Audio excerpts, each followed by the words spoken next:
నమస్తే welcome to studio yes news నేను మీ శ్రీలత ముందుగా హెడ్లైన్స్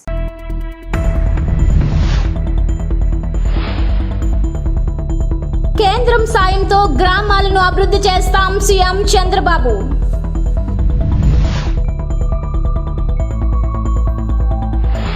151 సీట్ల నుండి 11 సీట్లకు వైఎస్ఆర్సీపీ పార్టీని లాక్కొచ్చింది యువత మహిళలే అని పవన్ వ్యాఖ్య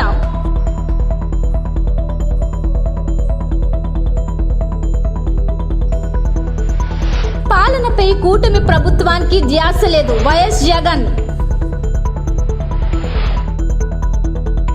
రాబోయే రోజుల్లో ప్రతి గ్రామంలో మట్టి రోడ్డు అనేది కనిపించదు, మొత్తం సిమెంట్ రోడ్లు అయిపోతాయి.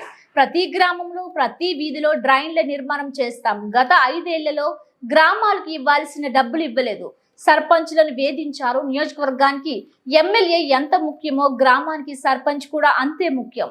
చివరకు గత 5 ఏళ్లలో స్థానిక సంస్థల ఎన్నికల అపహాస్యం చేశారని చంద్రబాబు నాయుడు ఎద్దేవా చేశారు. 18లోనే ఓడిఎఫ్ డిక్లేర్ చేసి ఓడిఎఫ్ ప్లస్ అనే కార్యక్రమంతో ముందుకు పోతే కనీసం వచ్చిన డబ్బులు స్వచ్ఛ భారత్లో ₹1 ఖర్చు పెట్టుకునే పరిస్థితులు లేరు. అందుకే నేను మిమ్మల్ని అందరినీ ఒకటే కోరుతున్నా, ఈరోజు రాబోయే 5 సంవత్సరాల్లో 17,500 కిలోమీటర్లు సిమెంట్ రోడ్లు అయిపోతున్నాం. ఈరోజు ఈ గ్రామంలో వానపల్లిలో ఒకటే హామీ ఇస్తున్నా, ఈ 2-3 ఏళ్లలో ప్రతి ఒక్క వీధికి సిమెంట్ రోడ్ వేసే బాధ్యత మాది. మట్లో తిరిగే పని లేదు. ఏం తమ్ముడు, అన్ని గ్రామాలు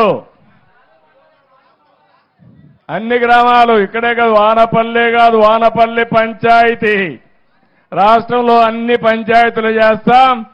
5 ఏళ్లలో మీ ఇంటికి పోవాలంటే ఎక్కడి నుంచి వచ్చినా మట్టి అంటకుండా మీ కాళ్ళు నేరుగా ఇంటికి పోయేట్టుగా చేసే బాధ్యత మాది.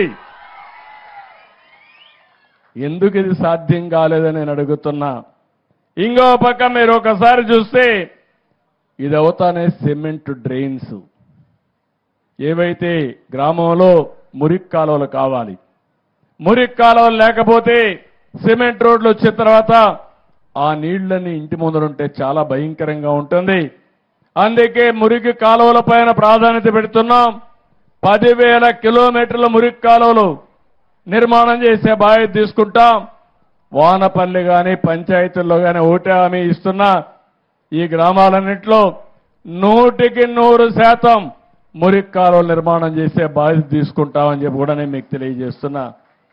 ఇది కాకుండా ఇంకో పక్కన 2,500 కిలోమీటర్ల బీటీ రోడ్డు వేస్తాం.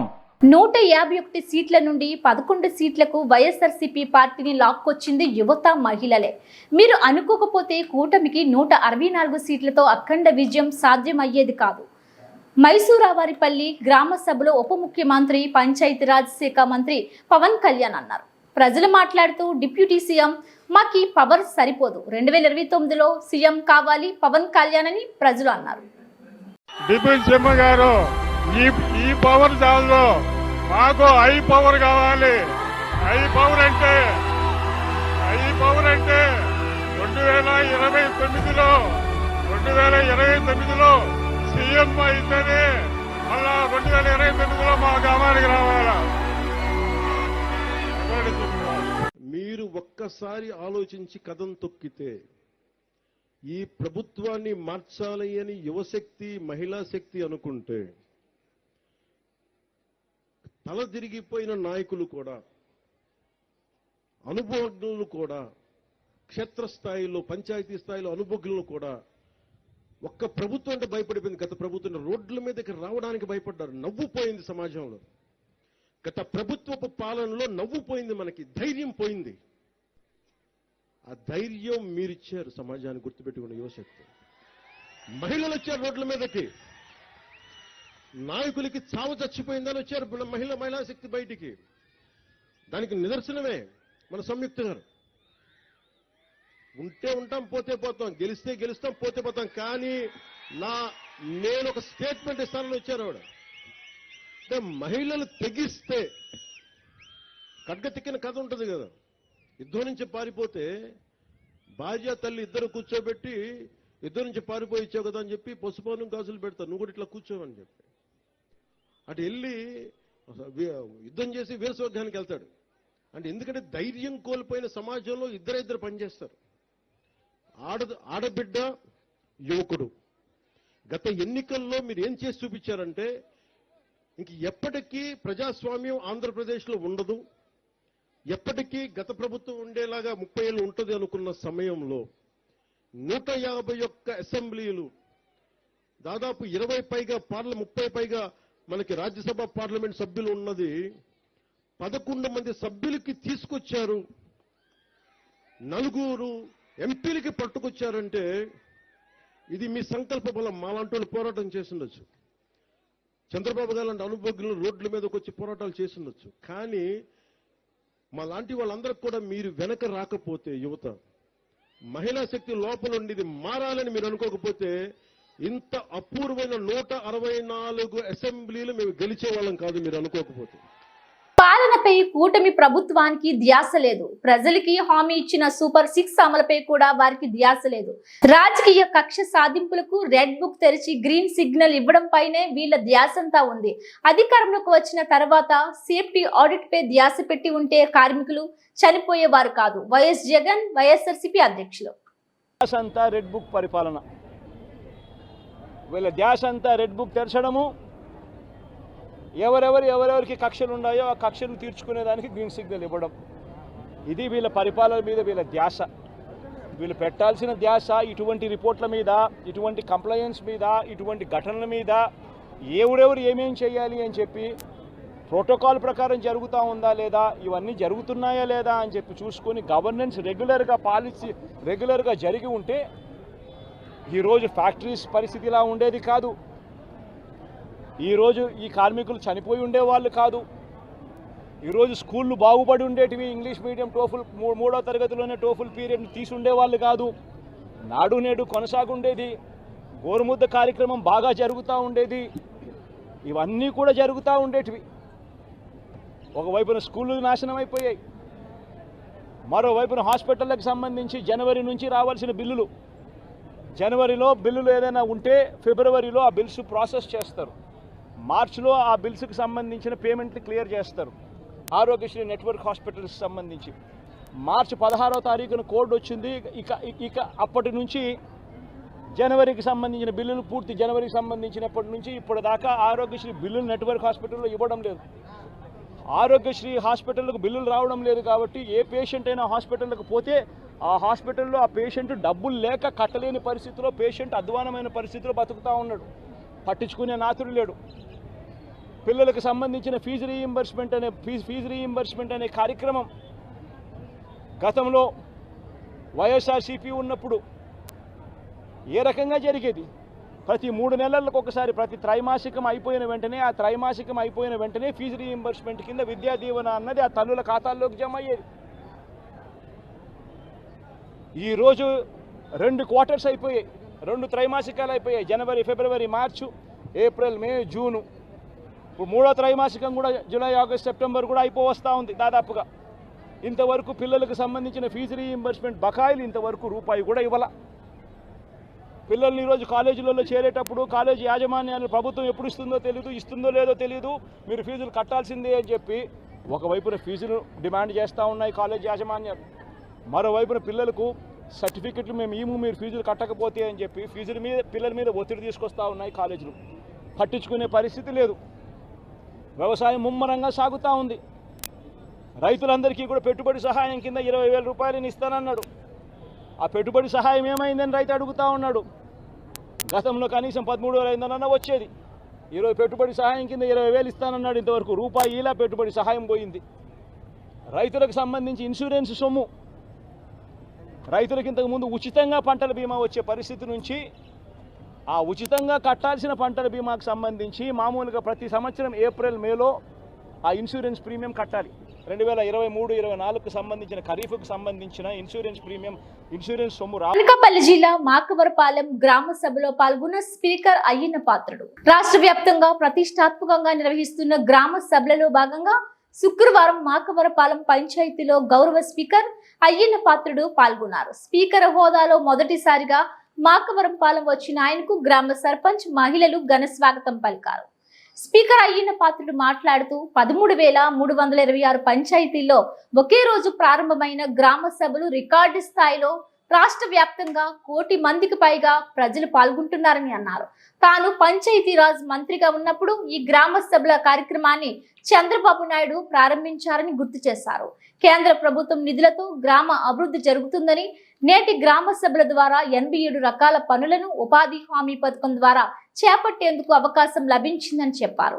ఈ కార్యక్రమంలో sarpanch Srimathi Allampalli Sirisha, RDO HV Jayaram, DLPO MRO Prasadarao, MPDO CH Seethamahalakshmi, ex ZPTC Uttara Sesh Kumar, MPTC R Sarveswararao, Rachapalli MPTC R Sarveswararao తదితరులు పాల్గొన్నారు. డబ్బులు వాడుకోవచ్చు.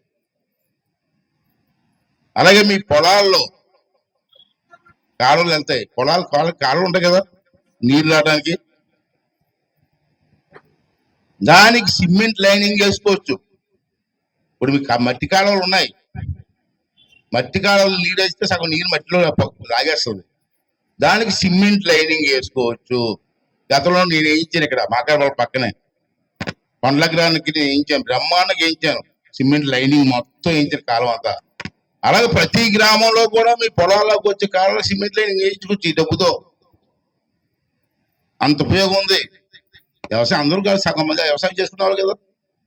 అలాగే మీ ఊర్లో చెరువు ఉంది, కోనేరులు అంటారు, పూర్వం కోనేరులు ఉండి చెరువు అంటారు దాన్ని. ఆ చెరువుకి కూడా లైనింగ్ వేసుకోవచ్చు, రాయి కట్టు కట్టుకోవచ్చు, గట్టు మీద గట్టు పక్కనే రాయి కట్టు. ఆ చెరువు గట్టు జాగ్రత్త అలా స్థిరంగా ఉండిపోద్ది. అలాగే చెరువులోంచి మీ పొలాలకు వెళ్ళి కాలువలు ఉంటాయి, చిన్న కాలువలు అంటారు, పిల్ల కాలువలు. ఆ రాయి కట్టు కట్టుకొని చేపలు పెంచుకోవచ్చు. నర్సిపట్నంలో చేయించాను, చీడుగు వాళ్ళ పక్కన చేయించాను. ప్రతి సంవత్సరం కూడా 1,50,000 వస్తున్నారు ఆ చెరువు వల్ల. చేపలు వేస్తారు, పెద్ద అవుతాయి, అది కూడా ఆదాయం కదా. మీ గట్ల మీద కొబ్బరి మొక్కలు ఏ మొక్కలైనా వేసుకోవచ్చు. దానికి మొక్కలు కూడా గవర్నమెంట్ ఇస్తుంది, మొక్కలు గొయ్యిలు తవ్వడానికి కూడా డబ్బు గవర్నమెంట్ ఇస్తుంది, మొక్కలు పెంచడానికి కూడా డబ్బులు ఇస్తారు గవర్నమెంట్. అటువంటి సదుపాయం ఇచ్చారు ఈవేళ, మనం చేసుకోవాలి. అది చంద్రబాబు నాయుడు వచ్చి మొక్క వేయాలంటే ఎండిపోవడం ఎలా వచ్చి మొక్కలు వేస్తారు చంద్రబాబు నాయుడు గారు. పవన్ కళ్యాణ్ గారికి వచ్చి మొక్కలు వేయమంటే మీ ఊర్లో అంతా తిరిగి మొక్కలు వేస్తారా? వాళ్ళు ఇచ్చి డబ్బుల్ని మనం ఉపయోగించుకోవాలి. Welcome to VVB9 news. వైభవంగా రాఖీ పౌర్ణమి పండుగ జరుపుకున్న ప్రధాని మోడీ. విద్యార్థులతో ప్రధాని మోడీ 75 ఏళ్లుగా ఇప్పటి వరకు ఏ ప్రధాని మంత్రి పిల్లలతో కలిసి ఉన్న ఇంతటి మనోహర దృశ్యం చూడలేదు. భారతదేశ ప్రధానమంత్రి మోదీజీ ఒక అద్భుతం.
ఈసీ ఆదేశాల మేరకు టీపీసీసీ ఆధ్వర్యంలో అసెంబ్లీ వద్ద ఉన్న గన్ పార్క్ అమరవీరుల స్తూపం నుండి ఈడీ కార్యాలయం వరకు భారీ ప్రదర్శన నిర్వహించారు. ఈ నెల 13న ఏఐసిసి ప్రధాన కార్యాలయంలో కాంగ్రెస్ పార్టీ అధ్యక్షుడు మల్లికార్జున ఖార్గే, ప్రతిపక్ష నాయకుడు రాహుల్ గాంధీ అధ్యక్షతన కీలక సమావేశం జరిగింది. అదానీ కుంభకోణంపై దర్యాప్తు చేయడానికి జాయింట్ పార్లమెంటరీ కమిటీని నియమించాలని కాంగ్రెస్ పార్టీ పదే కోరింది. ఆర్థిక మార్కెట్ నియంత్రణ సంస్థ అయిన ఎస్ఈబిఐ తీవ్రమైన రాజకీయ తక్షణ చర్య అవసరమని గుర్తించాయి. ఈ పరిణామాల దృష్ట్యా దేశవ్యాప్తంగా ఎన్ఫోర్స్మెంట్ డైరెక్టరేట్, ఈడీ కార్యాలయాల ముట్టడి చేశారు. చైర్మన్లు, జిల్లా కాంగ్రెస్ కమిటీ అధ్యక్షులు, అనుబంధ సంఘ అధ్యక్షులందరూ కూడా ఈ దీక్షలో పాల్గొంటా ఉన్నారు. రాష్ట్ర ముఖ్యమంత్రి వర్యులు శ్రీ రేవంత్ రెడ్డి గారిని మాట్లాడాల్సిందిగా విజ్ఞప్తి చేస్తా ఉన్నా.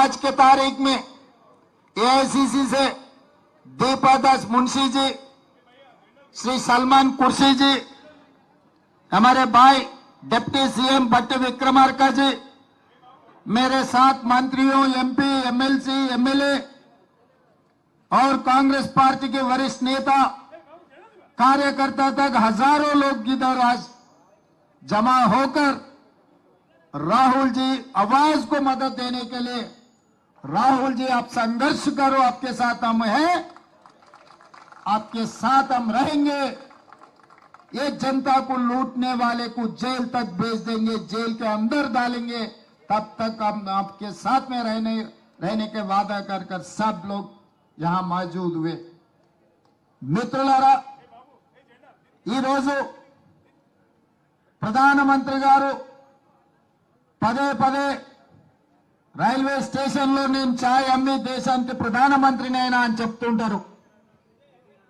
అలాంటి పేదల కష్టాలు తెలిసిన వ్యక్తి ప్రధానమంత్రి అయితే తప్పకుండా పేదలకు మేలు జరుగుతుంది. దళితులు, గిరిజనులు, బలహీన వర్గాలు, మైనారిటీలకు ప్రభుత్వం యొక్క సంక్షేమ పథకాలు అందుతాయని దేశమంతా భావించింది. కార్యాలయం ముందు గంటల కొద్దీ నిరసన తెలిపి ఈ రోజు దేశ ప్రజలకు మనం చెప్పదలుచుకున్నాం, ఈ జాతి సంపద పేదలకు చెందాల్సింది కేవలం ఇద్దరు వ్యక్తులకు దోషపెడుతున్నారు. మరో ఇద్దరు వ్యక్తులన్న సంగతి ఇవాళ ప్రపంచానికి చెప్పాలి, ప్రపంచానికి తెలవాలి అని ఈ రోజు మనం నిరసన కార్యక్రమంలో కూర్చున్నాం. ఇది అధ్యక్షుడు ఇచ్చిన పిలుపు కాబట్టి తెలంగాణ రాష్ట్రానికి ముఖ్యమంత్రి అయినా నేను కూడా మీలాక సామాన్యమైన కాంగ్రెస్ పార్టీ కార్యకర్తని కాబట్టి వేలాది మంది కార్యకర్తల మధ్యలో ఇక్కడ కూర్చొని ఈ నిరసన కార్యక్రమంలో పాల్గొనడానికి పార్టీ పిలిపిస్తే ముఖ్యమంత్రి అయినా ప్రధానమంత్రి అయినా ఎంత గొప్ప పదవిలో ఉన్నా పార్టీ పిలుపు మేరకు నిరసన కార్యక్రమాలలో పాల్గొనాల్సిందే. అధ్యక్షుడు ఆదేశం మేరకు ఇవాళ ముఖ్యమంత్రిని అయినా నేను ఇక్కడికి వచ్చి నిరసన కార్యక్రమంలో కూర్చున్నా. ఇది ప్రజా సంపద దోపిడీ.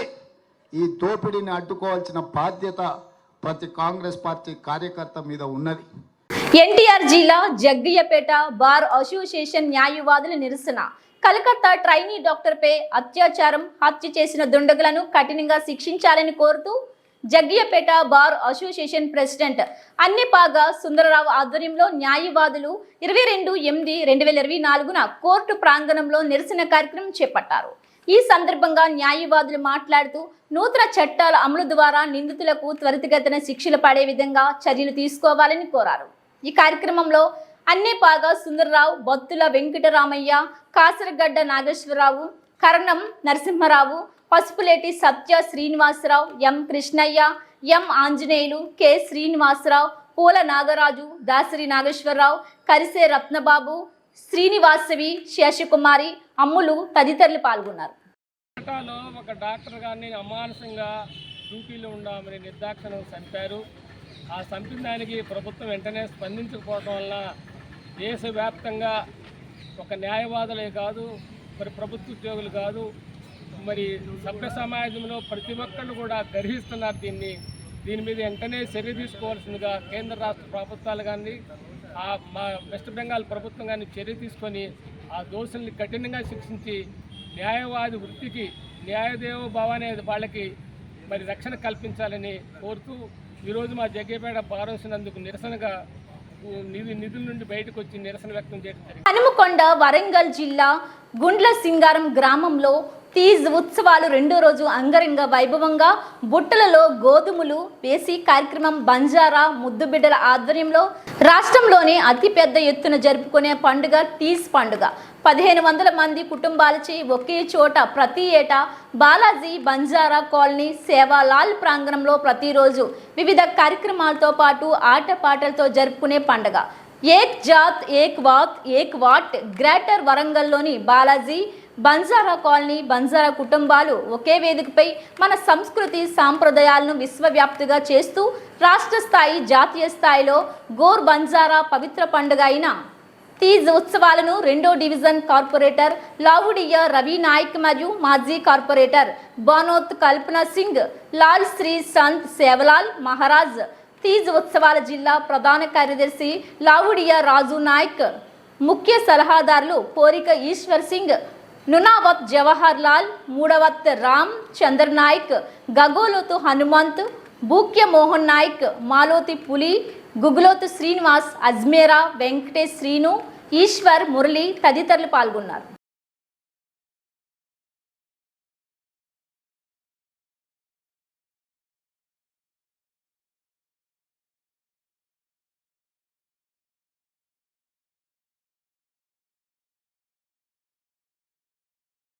ఎన్టీఆర్ జిల్లా జగ్గయ్యపేట పద్మ విభూషణ్ డాక్టర్ మెగాస్టార్ చిరంజీవి జన్మదిన వారోత్సవాల్లో సందర్భంగా చిరంజీవి యువత జగ్గయ్యపేట నియోజకవర్గ అధ్యక్షులు వల్లపునేని గోవింద్ ఆధ్వర్యంలో దీర్ఘకాలిక అనారోగ్య పిల్లలకు డ్రై ఫ్రూట్స్ పంపిణీ మరియు అన్నదాన కార్యక్రమం విజయవంతంగా జరిగింది. ఈ కార్యక్రమానికి ముఖ్య అతిథులుగా మాజీ బార్ అసోసియేషన్ అధ్యక్షులు ప్రముఖ లాయర్ పసుపులేటి సత్య శ్రీనివాస్, మున్సిపల్ కౌన్సిలర్ నూకల సాంబా, మాజీ మున్సిపల్ కోఆప్షన్ సభ్యులు చౌడవరపు జగదీష్ పాల్గొన్నారు. ఈ కార్యక్రమంలో భాగంగా చౌడవరపు జగదీష్ శ్రేయస్సు ప్రాజెక్టు వారి లేప్రా సొసైటీలోని దీర్ఘకాలిక అనారోగ్యంతో బాధపడుతున్న పిల్లలకు 10,000 రూపాయలు వారికి డొనేషన్ ఇచ్చారు. ఈ కార్యక్రమం సక్సెస్ చేసిన ప్రతి ఒక్కరికి పేరు పేరున హృదయపూర్వక కృతజ్ఞతలు. ఈ కార్యక్రమంలో ఉమ్మడి కృష్ణా జిల్లా సంయుక్త కార్యదర్శి ఈమని కిషోర్ కుమార్, రాష్ట్ర చిరంజీవి యువత organizing secretary Shaik Mohsin Ahmed, Jaggayyapeta town అధ్యక్షులు జగ్గంపూడి మల్లికార్జున్, జగ్గయ్యపేట నియోజకవర్గ ఉపాధ్యక్షులు సూరం సుధీర్, టౌన్ ఉపాధ్యక్షులు వేముల నరసింహరాజు, పట్టణ సంయుక్త కార్యదర్శి హరివంశీ, జిల్లా ఎగ్జిక్యూటివ్ మెంబర్ అరవింద్ కుమార్ మరియు జనసేన నాయకులు వెంకటాద్రి, పెండియాల శ్యామ్, సుభాకర్ తదితరులు పాల్గొన్నారు.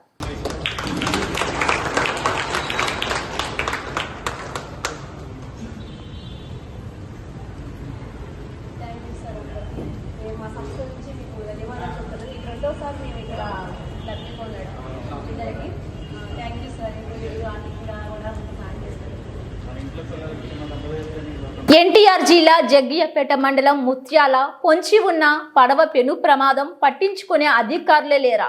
ఒక పక్క పొంగి పొర్లుతున్న కృష్ణమ్మ, మరో పక్క శిక్షణ లేని పడవ చోదకులు.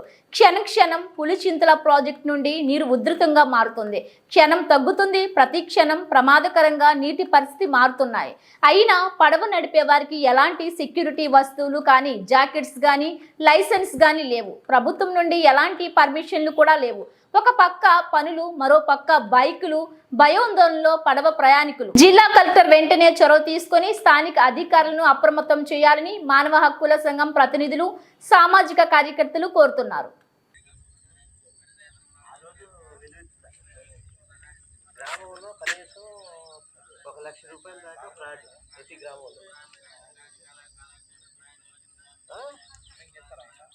పైకి చూస్తే వట్టి పూతరేకులు పార్సిల్లే, తీరా తెరిచి చూడగా కళ్ళు బైర్లు. పోలీసుల విచారణలో తెలియని నిజాలు.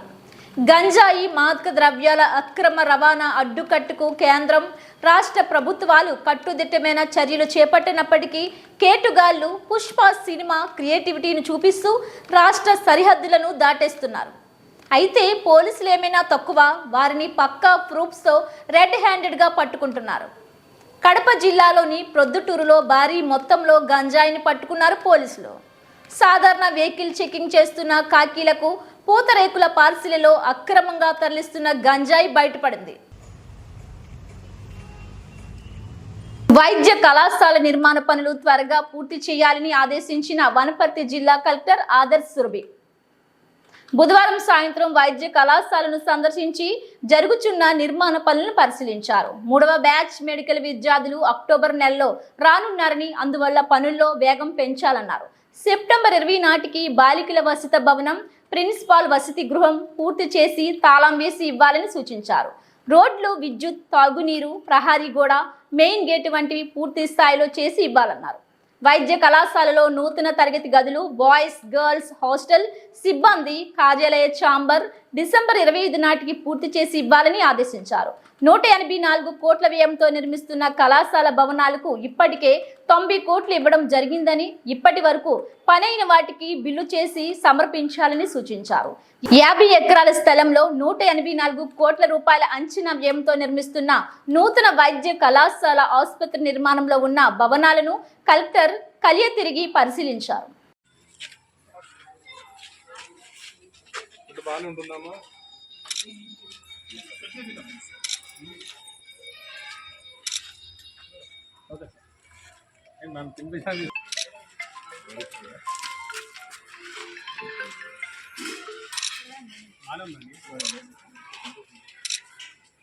హెచ్ఎం గారు, మీరు వారానికి 2-3 రోజులనే ప్రతిమంది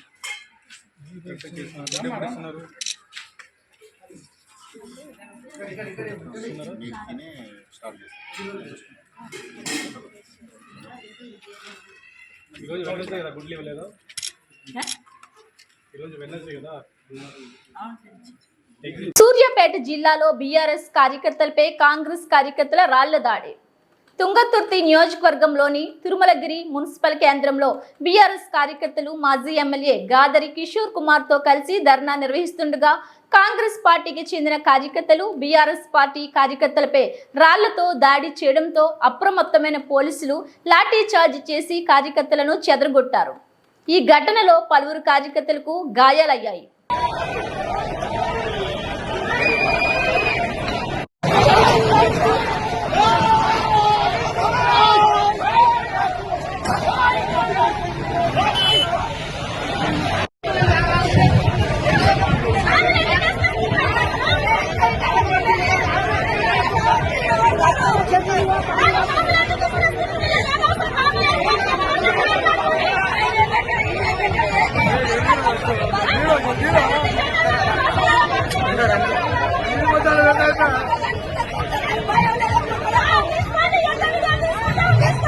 ఇవి బులెటిన్ అప్డేట్స్.